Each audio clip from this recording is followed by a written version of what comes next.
झांसी के अस्पताल में, बच्चे के अस्पताल में जिस तरह की घटना हुई, उसके बाद से योगी सरकार की मीडिया जगत में, या कह सकते हैं आम लोगों के बीच में, उनका रुतबा जो है बहुत नीचे चला गया।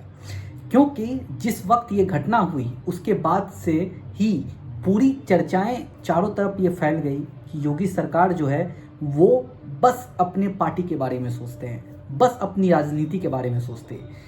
उनको वो जो 10 बच्चे की जान गई उनके बारे में उनको फिक्र नहीं है।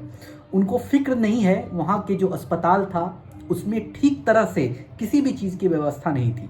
आज आपको इस वीडियो में काफ़ी कुछ जानने को मिलने वाला है कि किस तरह से योगी सरकार जो है वो यूपी में जो अस्पताल है उनका ठीक तरह से व्यवस्था को ठीक नहीं कर पा रहे हैं।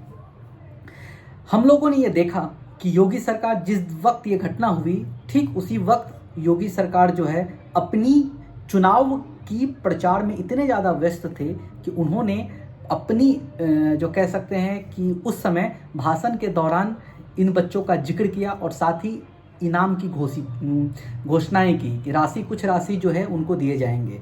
योगी सरकार की तरफ से जिन बच्चों की जान गई उन बच्चे के परिवार को 5-5 लाख रुपए दिए जाएंगे और जिनको कह सकते हैं कि घायल हो गए उनको 50,000 रुपये की राशि दी जाएगी।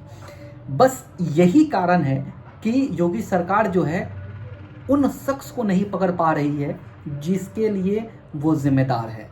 वो शख्स वहाँ का मेडिकल सुपरिटेंडेंट हो, वहाँ का स्टाफ हो, वहाँ के मेडिकल ऑफिसर हो, स्वास्थ्य मंत्री हो, इनके ऊपर किसी भी तरह का कोई एक्शन अभी तक नहीं आया है।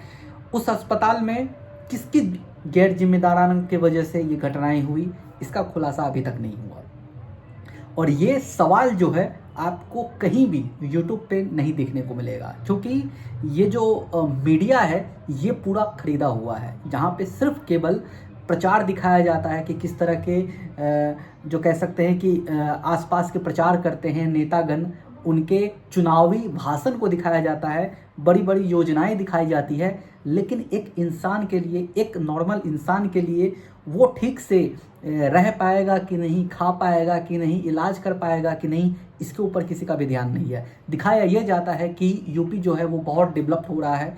योगी सरकार के अंडर में यूपी जो है वो अपनी जीडीपी हो, चाहे वो ग्रोथ हो, किसी भी तरह का हो, वो काफ़ी ज़्यादा बढ़ा चढ़ा के दिखाया जा रहा है।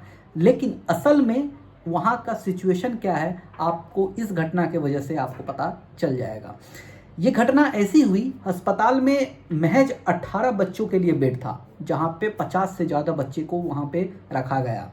वहाँ का जो फायर अलार्म है वो काम नहीं किया सही से। वहाँ का जो फायर एक्सटिंग्विशर है जिससे आग को नियंत्रण किया जाता है, वो मशीन जिससे आग को बुझाया जाता है, वो 4 साल पहले एक्सपायर हो चुका। यानी कि इतनी ज़्यादा लापरवाही। और ठीक जब ये अस्पताल का निर्माण हुआ था उस वक्त जो एक रिपोर्ट आई थी जनवरी में, जहाँ पे दिखाया गया था कि अस्पताल महज 70% ही कंप्लीट हुआ है, लेकिन बावजूद इसके अस्पताल का उद्घाटन हुआ, उसके बाद बच्चे को लाए जाते, वहाँ पे इलाज कराए जाते थे। लेकिन अब जब ये घटनाएं हुई तो इतनी सारी रिपोर्ट सामने आ रही है, तो ये जिम्मेदारी किसकी है? वहाँ जो अस्पताल स्टार्ट हुआ उस समय किसकी चेकिंग हुई थी, कौन इसका परमिशन दिया था, ये सब के ऊपर एक्शन होना चाहिए। देखते हैं आने वाले समय में योगी सरकार इसके ऊपर क्या अपडेट देती है। क्या ये मामला ठीक चुनाव पर अपनी भाषणों की वजह से ये दबता जाएगा?